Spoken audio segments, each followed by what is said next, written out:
nós precisamos saber. Então volta aqui, ó. Modalidades de obrigação de fazer. Tem a obrigação de fazer e a obrigação de não fazer. Na obrigação de fazer, nós temos o quê? Diferente da obrigação, diferentemente da obrigação de dar, na obrigação de fazer, tratam-se de transmissões de bens ou coisas. As obrigações de fazer se referem sim a um ato de conduta humana, hein, gente? Seja uma prestação física, um serviço físico ou intelectual, ou seja, uma prestação em ênfase ao resultado na vantagem oferida pelo credor.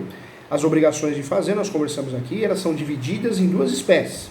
Obrigações fungíveis, que de fato se tratam de obrigações com ênfase no ato humano, na conduta humana, também chamada de obrigações impessoais ou materiais, ou seja, admite-se sim que terceiro execute o ato, ok? Nas fungíveis. Nas obrigações infungíveis, diferentemente da fungível, a infungível se trata de algo que não pode ser substituído, pois na obrigação infungível existe o direito personalíssimo, é uma obrigação personalíssima, instituto persona, tem que ser aquele pedreiro, tem que ser aquele advogado, aquela advogada, tem que ser aquele médico, tem que ser aquele cantor, tem que ser o Roberto Carlos, e pronto, tem que ser ele, tá? Ele ou ela. A pessoa do devedor não pode ser substituída por terceiros, devendo ela mesma cumprir com a obrigação, seja suas qualidades profissionais, artísticas ou intelectuais, tem que cumprir com a obrigação, tá? As obrigações infungíveis podem surgir sim de um contrato com uma cláusula expressa ou simplesmente pela natureza da obrigação, como por exemplo, Pedro que contrata o Chitãozinho Chororó, tá bom? Para fazer um show de aniversário. Falei para você que eu participei de um show, o cliente contratou o Chitãozinho Chororó só para cantar no aniversário dele. Tinha 30 pessoas, gente. Legal, né? Legal. Foi bacana. Eu gosto de Chitãozinho Chororó. Para mim foi ótimo. Eu fui.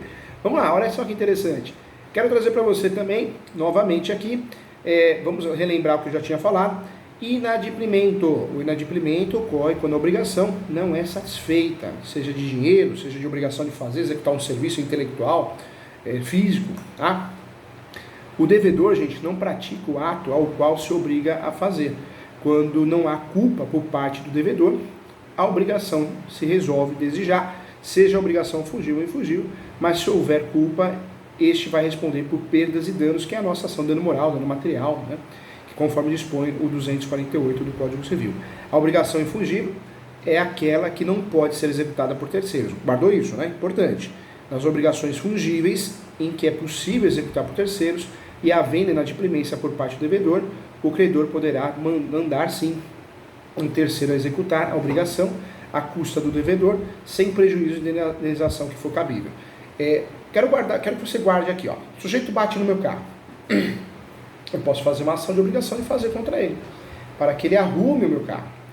Se eu quero mandar na oficina que eu entenda ser uma oficina melhor, eu tenho condições, eu mando, faço o reparo, depois eu ingresso com uma outra ação. Não é mais obrigação de fazer. Eu ingresso com uma ação chamada danos materiais, ou perdas e danos. Vou cobrar o que eu gastei para reformar o carro, ou ainda chamada de ação reparatória.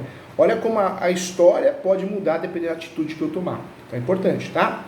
Obrigação de não fazer, já falamos aqui. Diferente da obrigação de fazer, em que o devedor está obrigado à prática de um ato, a obrigação de não fazer se caracteriza pela abstenção de algo, ou seja, o devedor poderia livremente praticar tal ato, qualquer ato, mas se obrigou a não fazê-lo.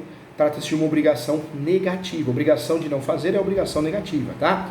Dei como exemplo o adquirente de um terreno que se obrigou a não construir o imóvel além de certa altura. O ex-funcionário que se obrigou a não passar segredos industriais. Então, obrigação de sigilo, né? Obrigação de não fazer, ok? Então, importante tratar desse assunto. Quando nós falamos aqui, então, existe a ação de obrigação de fazer e existe a ação de obrigação de não fazer, tá? Eu posso usar os dois termos nas ações e está correto. Então, importante bater um papo sobre isso.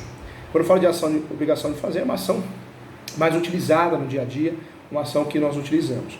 É muito importante sim conversar que a tendência do direito processual moderno está na busca incessante por modelos de procedimentos capazes de se tornar o processo judicial mais sério e eficaz. Isso porque a prestação jurisdicional tem se mostrado lenta e, por vezes, incapaz de proporcionar ao jurisdicionado uma tutela satisfatória dos seus interesses, né? E diante dessa situação está inaceitável considerando que o processo deve ser estendido como instrumento e não como obstáculo à realização dos direitos do cidadão. O processo pode ser um obstáculo, né? O processo civil brasileiro estruturou as diversas espécies de execução de acordo com um tipo de obrigação cujo inadimplemento se reclama. Então, dessa forma, há diversos procedimentos executivos, cada um deles adequado em determinado tipo, né, de obrigação, e assim haveria menos se der, posto que a depender da obrigação nem sempre o Estado, por intermédio do Poder Judiciário, pode substituir-se, né, de fato, suprimir a atividade do devedor e implementar providências tendentes à satisfação do credor. Isso é fato, né? Então é importante bater um papo sobre isso. Então temos aqui que na obrigação de fazer, a ação de obrigação de fazer, ou pedir de obrigação de fazer, a obrigação de fazer vem diante de uma conduta humana que tem por objeto um serviço, baseando-se em uma espécie de obrigação positiva pela qual o devedor se compromete a praticar algum serviço lícito em benefício do credor, enquanto na obrigação de dar, o objeto da prestação é uma coisa, né? E na obrigação de fazer, também é importante, o objeto da prestação pode ser um serviço. Professor ministrar uma aula, advogado redigir uma petição, cantor fazer um show, pedreiro construir um muro, médico realizar uma consulta e etc, né? E se eu quero comprar de fato um quadro e encomendo a um artista, a obrigação será a obrigação de fazer ou de dar. Se o quadro já estiver pronto, a obrigação será de dar. Se ainda for confeccionado, for feito, né, elaborado, a obrigação será de fazer. Então, outro ponto que eu queria trazer para você. A obrigação de fazer, ela é uma ação sempre positiva, tá, gente? Sempre positiva, que é uma maneira que a pessoa pode ser forçada a fazer aquilo, porque ela está negando a fazer. Está se ocultando, então a ação busca uma decisão judicial, uma ordem judicial para que ela faça. Diante dessa maneira forçada, a obrigação ela é dividida em duas espécies, fungível e fungível, que eu já tinha explicado aqui, tá bom? Então, um ponto importante que merece uma atenção especial. Quando nós falamos de obrigação de não fazer, vamos guardar então, para ficar claro, que as obrigações fazem parte da vida do homem na sociedade e dão importância quando eles o seu adimplemento ou inadimplemento que gera consequências que é regulada pelo nosso direito, o direito das obrigações, cristalizado no Código Civil. A obrigação de fazer, gente, é sempre personalíssima, ou seja, somente o devedor pode cumpri-la, impondo o devedor um dever de abstenção, ou seja, de não praticar o ato que pode livremente fazer se não tiver sido obrigado. Um exemplo que eu trago para ficar didático, acho que é um exemplo interessante, seria o contrato de exclusividade de um artista a uma determinada emissora de televisão. Para garantir exclusividade, o artista assina um contrato em que se obriga a não conceder entrevistas a outra emissora. Isso aconteceu com muita gente, até com cantores, Roberto Carlos. Roberto Carlos não dava entrevista, né, até pouco tempo atrás. A obrigação de não fazer é exatamente isso, se abster de conceder uma entrevista para outra emissora de televisão, porque ele recebia, né? Agora parece que não existe mais esse contrato, é um contrato um pouco diferente, mas ele recebia. Então, ponto importante que eu trago para você aqui, tá bom? O processo de execução, ajustado pelo Código de Processo Civil, constitui sim de vários métodos adaptados a cada tipo de obrigação. Assim, gente, pode-se falar sim em vários processos de execução.